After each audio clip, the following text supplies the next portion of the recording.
Every 20 years an alarm goes off in my town. In Pendletown, this is simply a fact of life, an autonomous village tradition that remains a secret from the outside world.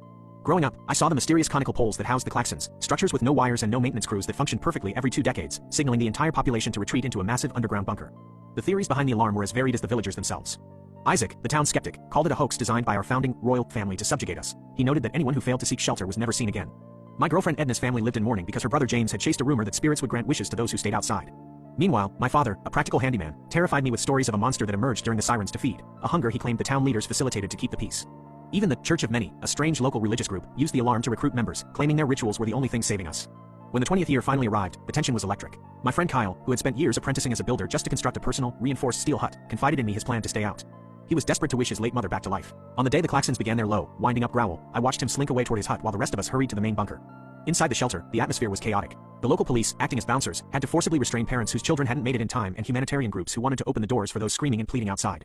Suddenly, the frantic banging on the bunker doors stopped. It didn't fade, it just ceased, leaving only the roar of the alarms. An hour later, the silence returned. As soon as the doors were unsealed, I ran straight to Kyle's hut.